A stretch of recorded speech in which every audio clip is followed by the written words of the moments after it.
Intercept Controller Kevin Day and Fire Controlman Gary Voorhees, both from the Princeton, served together in the ship's Combat Information Center. They saw them first, whatever it is they are. They wanted to show themselves, whatever they were. I don't think they wanted anything really to do with us. They were literally breaking the laws of physics in my eyes. These sailors are here for truth and vindication, and their story goes back over a decade to a time and place that marked a departure for all of them, both in their Navy careers, but also in their knowledge of the limits of man's technological understanding of our world.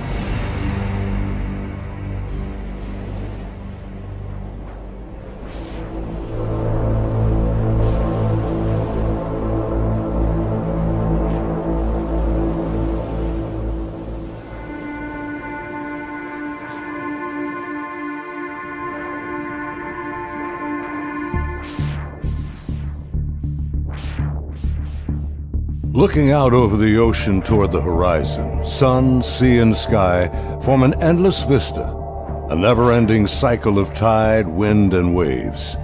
Here, far from shore, strange events have unfolded. These stories stretch the boundaries of our imagination and challenge our beliefs. This is a true story of such events from the accounts of the sailors and naval aviators who experienced them. Professional military service members who want the world to know that what they encountered is real. Even more troubling, our military has no explanation. The answers seem to elude everyone, like reflections on the waves, yet they are out there.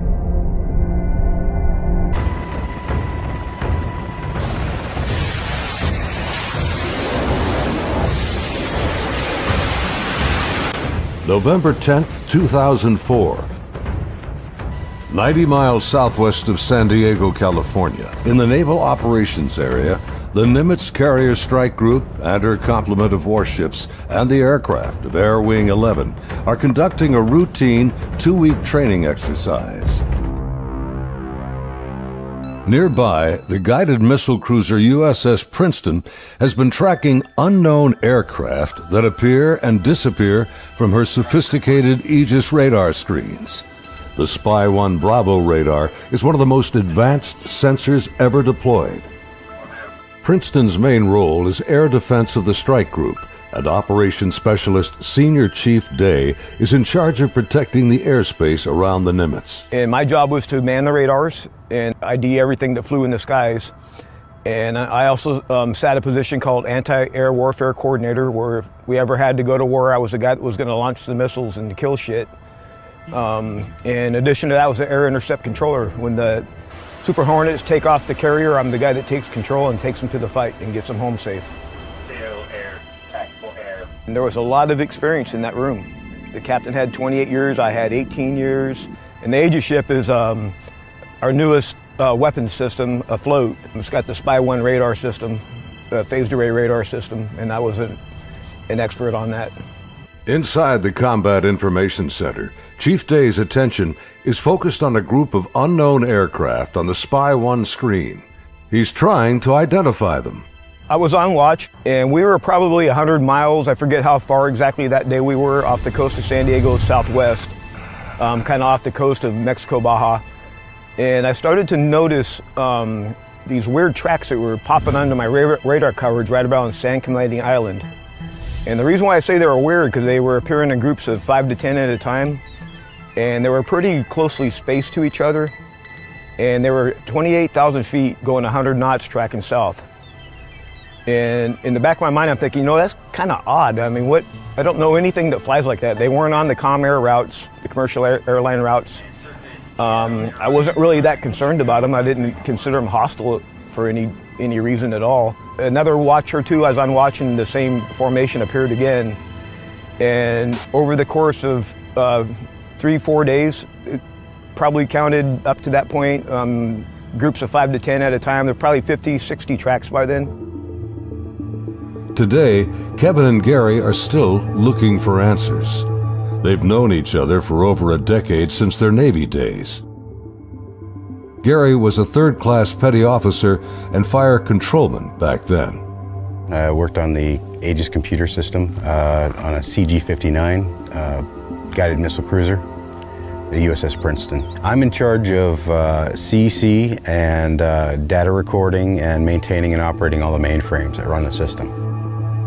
They're both becoming increasingly frustrated in their attempts to ID the strange aerial objects, which have no transponders and fit no known flight profiles. The guys that work on the Spy 1 Bravo radar, they had come across and said they needed to take the system down for recalibration because they were getting clutter or ghost tracks, and they needed to recalibrate to get rid of them. Then once they did finish all that recalibration, bring it back up, the tracks didn't disappear. They were still there, but they were actually sharper and clearer. They were doing diagnostic tests on everything we had to make sure it was not a system malfunction. And it turned out that it wasn't. These were actually real objects. I had the highest spy track quality possible on these contacts. In this situation, I actually started recording on all 4 tapes at the same time. That way, it was a one continuous loop, and I was just replacing them as they were, becoming full. We failed utterly to identify these things. It didn't meet any of the parameters for anything that was known. In some cases, they seem to descend from space and then suddenly plunge to near sea level in seconds. Coupled with the unidentified nature of the craft and lack of clearance, these extreme flight observations are very troubling to the crew assigned to protect the carrier group from aerial threats. Sunday, November 14th, morning. The Nimitz deck crew is busy launching FA-18F Super Hornets, helicopters, and E-2 Hawkeye early warning planes. The mission? Simulated air defense, or ADEX training over the Pacific. The winds are calm, the skies are clear, a near-perfect day for flying.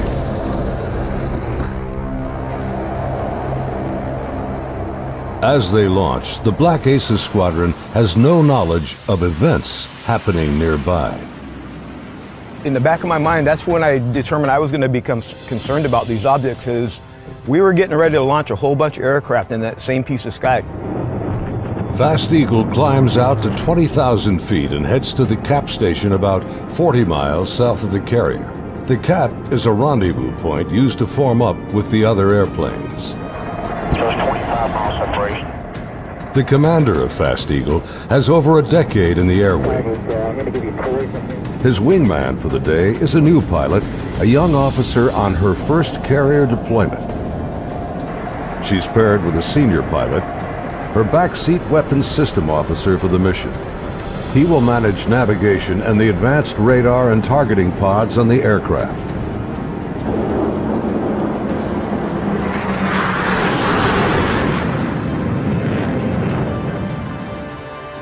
Overhead, an E-2 Hawkeye from the Wallbanger Squadron is on station directing the aircraft. Banger provides eye-in-the-sky command and control during carrier flight operations. Back in the Combat Information Center on Princeton, the mysterious objects are back. And today is the first time Senior Chief Day has jets in the air that can intercept the mysterious aircraft. Seeing these contacts, Captain Smith orders me to intercept one of them. So I went back to the console. I picked the closest one that was to us, and I had intended to let the Hawkeye do the intercept because I already had control. It was just easier. Day briefs the captain, and they agree to send the Hornets. The air intercept controller aboard Princeton, call sign Charlie, radios the Hawkeye and takes control of Fast Eagle. Banger, Charlie. Charlie, this is Banger, go ahead. Banger, Charlie. Do you hold unknown air contact, bra, 27048, 28,000 feet, bogey? Charlie, Banger, negative. Radar picture is clean.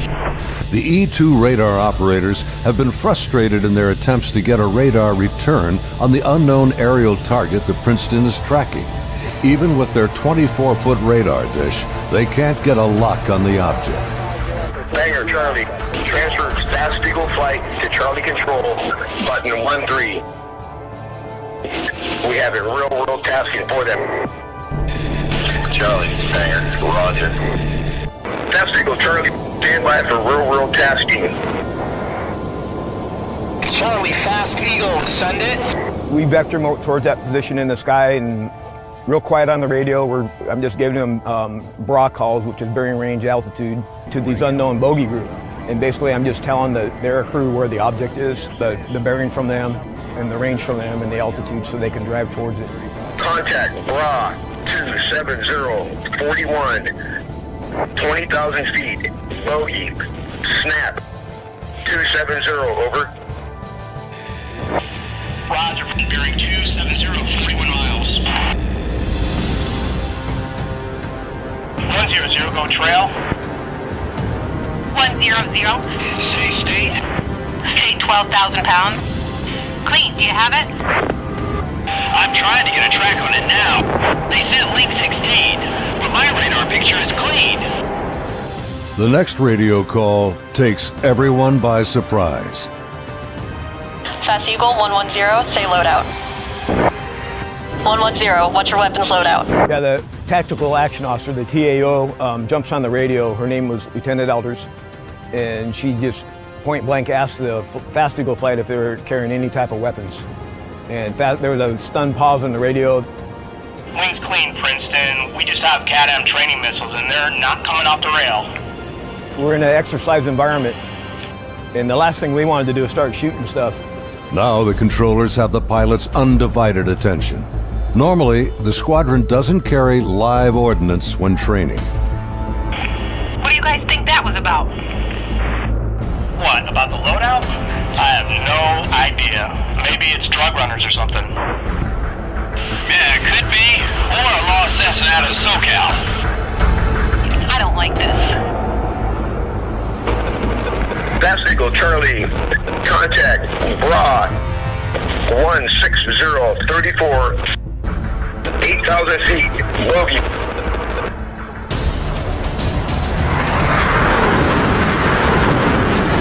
Roger, 34 miles at 8,000. Committed, your call, continuing. As Fast Eagle approaches the target, they see nothing unusual. Their onboard radars can't get a lock on the object. Fast Eagle Charlie, BRA 16010, 8,000 feet. Roger.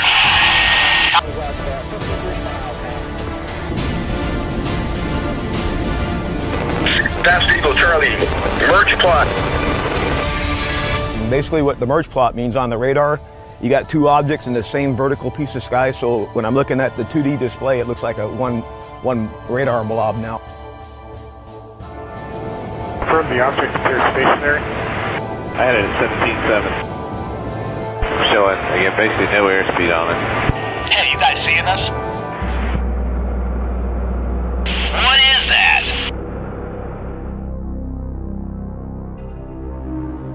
As the Super Hornets approach the target, they see a disturbance on the ocean surface.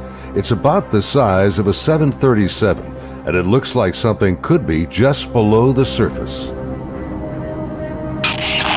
100, anchor here, Angels 24. Roger. Charlie, Fast Eagle. We're observing something in the water here, possibly aircraft in the water at the merge plot, just north of our position, about 2 miles. Charlie, roger. I'm descending to Angels 14 to take a look. Do you think that's our unknown? Man, not sure. Radar's clean. As soon as he got to the merge plot position, the object that he was intercepting dropped from 28,000 feet down to 50 feet above the water in 0.78 seconds, as I found out later the next day. As the Super Hornets get closer to the ocean disturbance, he suddenly spots another craft above it, a much smaller white object with an oblong shape, hovering, then darting just above the waves.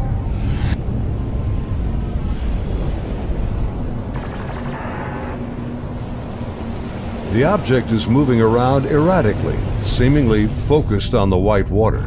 The shape is similar to a tic-tac. It's smooth like porcelain. It's not an airplane.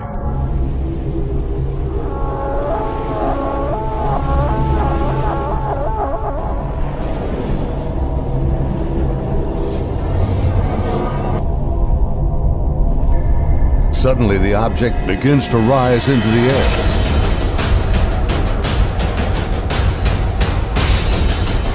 Hey, this know it's coming up. 2 miles. The strange craft begins mirroring the turn rate of Fast Eagle. Tower 1 Fargate, 287, 2 miles, Angels 5. The object is now at his 3 o'clock position as he continues to turn with it. He's starting hard at 3,000 meters. We had the external communications in the speaker in combat so everyone could listen to it. And the next thing I hear in the radio going, oh my God, I'm engaged, I'm engaged. 1,000 meters, he's southwest, Angels 8.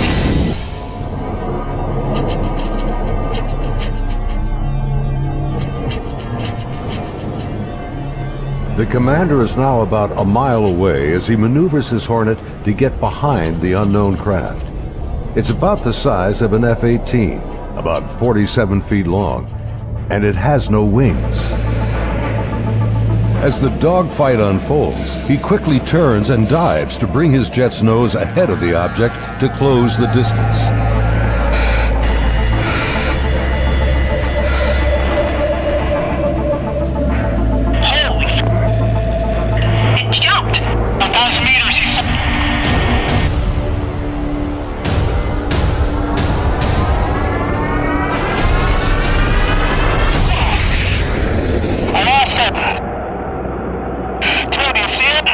Suddenly, the tic-tac rockets past.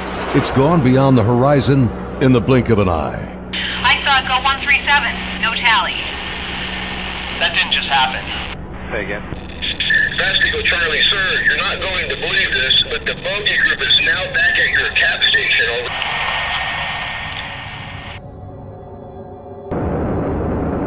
As Fast Eagle returns to the area of the ocean disturbance, the object is gone, and the sea is once again calm.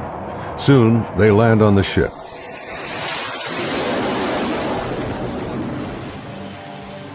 Back on board Banger, the flight crew has been listening to the radio transmissions from Fast Eagle. The crew has been tracking the intercepts on their advanced display systems called the CEC.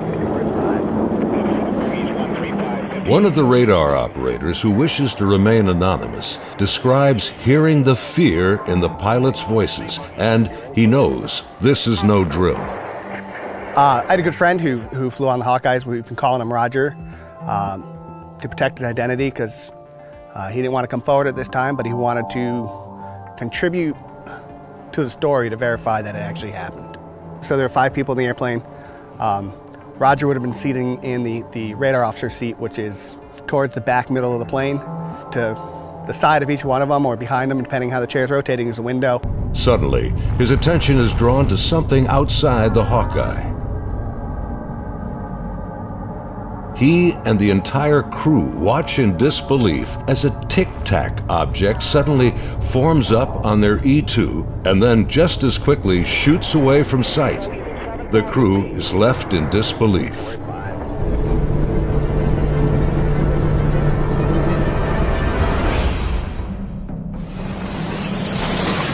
As Banger returns to the ship, the crew is shaken. The highly unusual events are troubling, but what happens next has haunted them to this day. U.S. Navy officers quickly arrive and escort the aircrew to a secure space on the ship. As the crewmen begin to take off their flight gear, an officer begins the debriefing by telling them this event did not happen, and they are given non-disclosure agreements to sign. They're warned to never discuss this event again. Again, we're preparing for the air defense exercise. Now we got all the squadrons launching off the carrier because they're all up going to do their functional check flights. Senior Chief Day watched in disbelief as the tic-tac UFOs reacted to the incoming fighter jets. All the objects in the sky, they all dropped out of the sky from 28,000 feet down to 50 feet. Based on the Spy 1 Bravo radar system, the object descended at over 24,000 miles an hour. It was unbelievable because normally what would happen if a normal aircraft did that? First of all, it would fly apart. It wouldn't be able to withstand the G-forces, and there would be multiple sonic booms. It would be boom, boom, boom, boom, boom, boom, boom, boom, boom, and this did not make any sonic booms. From what I observed, I saw that it went from, right around between 25 and 30,000 feet down to sea level and below sea level. Contact. Tag number 042. Below sea level was confirmed to me by the actual sonar techs that were in combat, in communications with other techs that had said they had an active track on it under the water.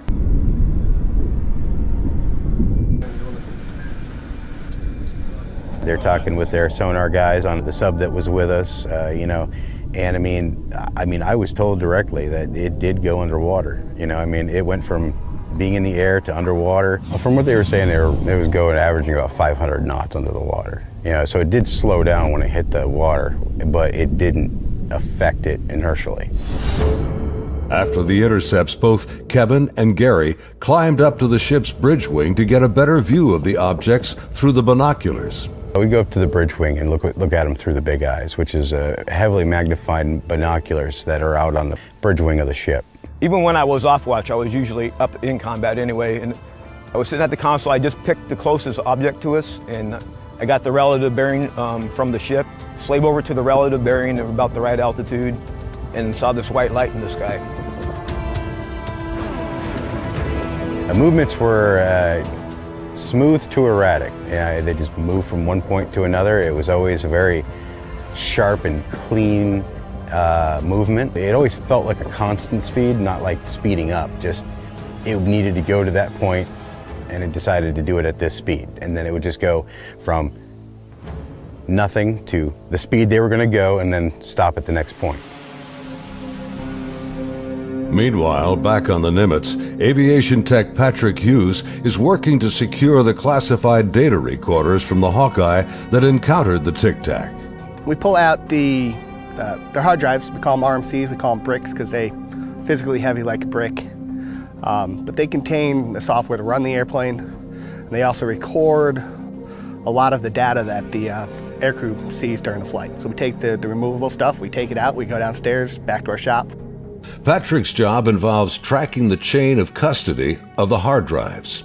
Then we open up the safe, put them in the safe. We've got tracking sheets so we know what RMCs are on what airplane. We know who signed them out, who put them in the airplane, who took them out of the airplane.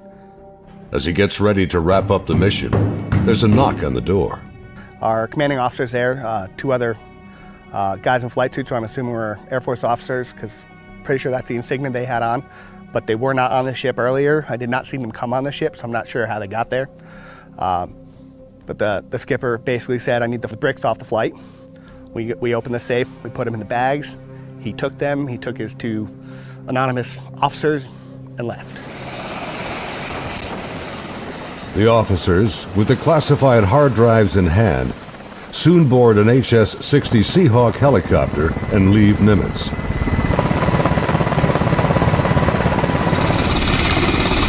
Soon thereafter, Petty Officer Voorhees has his own visit by unknown officials on the Princeton. Once they landed and everybody got off, then about maybe 20 minutes later, I got called in to have all my data recording tapes turned over. And then also told that I needed to reload CEC because it had been wiped. So it was. So I turned over all the tapes, and then they also said if there's any even blank tapes to erase anything else that's in the shop. Well, they were plainclothes people that came aboard on the helicopter. It was my chain of command that took control of the tapes from me. The helo left with them after that, so because we went right back to flight ops. The link between the Tic Tacs and these men is unknown. How they became aware of the UFO encounters and how they arrived so quickly on board after the event is also a mystery. The video you are now watching is the actual gun camera FLIR footage of the Tic Tac taken by a later flight. This is the first video ever released by the U.S. government showing military planes engaging UFOs. The advanced targeting pod, known as ATFLIR, works in both TV mode and infrared mode. The film reveals no control surfaces, no exhaust plume, a uniform heat signature, and no visible means of propulsion. Gary and his shipmates saw the FLIR film on their consoles and on the secret LAN aboard the Princeton. It was a much clearer video. You could see the shape of the ship. You could see it, moving. I tried to go and get a disc to come make a copy of it, and by the time I got back, it was already off of our hard drive, off the secret LAN. No access to it whatsoever. Petty Officer Jason Turner also saw a much higher resolution version of the FLIR film showing strange appendages extending from the object. But it did have some protruding at the bottom of it. I couldn't tell if they were curled back or straight down. Jason says the video was approximately 10 minutes in length and much longer than the video that has been released. I saw this video playing and I'd ask him, is this what we're training, or what's part of this training that we're going through? And he said, no, this is real life. And when I saw it, it was a very clear image, a very clear video, and this thing was going berserk, like making turns. Like, it's incredible the amount of G-forces that it would put on a human that this thing was doing. The jets were like trying to trail this thing, and it would just run off and leave them. It would just poof, gone, and then it would come back, and then you would see it, and then it made a maneuver, like they were chasing it straight on. It was going with them. This thing stopped, turned, and just phew, gone. That's the only way to describe what it looked like. Dude, this is a fucking drone, bro. There's a whole fleet of them. Look on the ASA. My gosh. Just 11 years later, fighter jets from USS Roosevelt filmed this anomalous object in 2015. Well, if there's look at this thing. It's rotating. Like the Nimitz encounter, they too were conducting routine training when fleets of UFOs were encountered by the pilots. The Nimitz encounters remained cloaked secrecy for over 13 years. The first-hand testimony about UFO sightings is practically unheard of from military service members. Thanks to the brave and honest accounts of the sailors and naval aviators who have come forward to relate their experiences, and of the remarkable videos they filmed that day, the silence has been broken. I dealt with this all on my own for many, many years, and it was not a very pleasant journey to go through, because no one really believes you.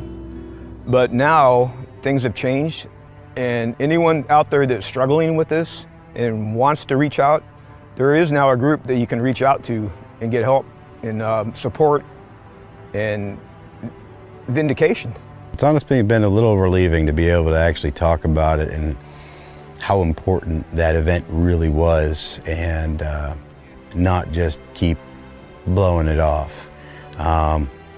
There's people out here that really need to know and want to know, and you have the support of me and Kevin and my other shipmates that have come forward and decided to talk about it. My role is to